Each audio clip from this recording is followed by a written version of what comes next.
this is what that device would have looked like. The device would have unfolded, and looking for that mate that is holding this in place.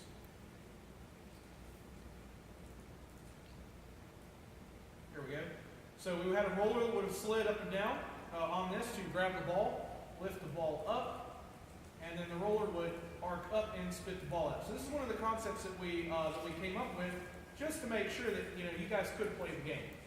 One thing you guys should always do: model your game pieces and put them in there. I saw a lot of mechanisms that you're like, oh, it'll lift that ball up and put it on the trailer. No, it won't.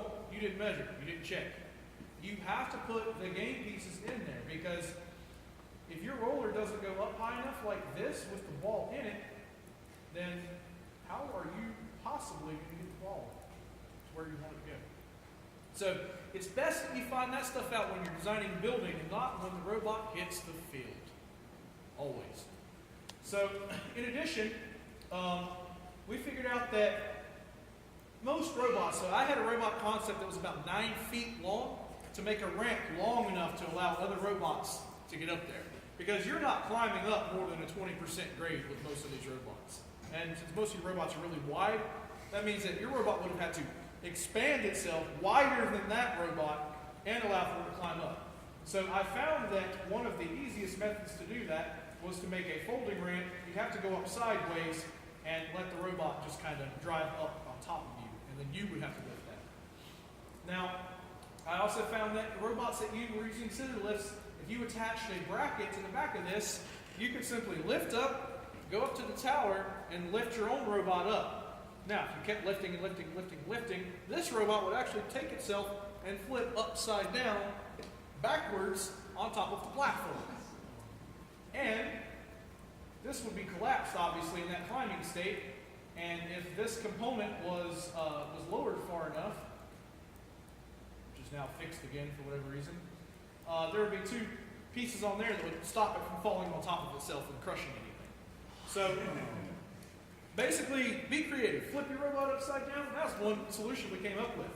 The stilts that you guys were talking about, that was also very clever. Just having your robot lift up on stilts. It's still on the ground, but your bumpers are above the plane and touching the plastic. That counts. That counts. There's no rule saying you couldn't. That's clever. That's out of the box. Those are the ideas that I do like. So we made several concepts, and did you guys find the videos and things that we sent out via Slack useful? Did you guys find that information useful? The gearbox calculations, the health files on the mechanism, so torque, gear ratios, that kind of stuff. You guys can use all that. That's stuff that's all online.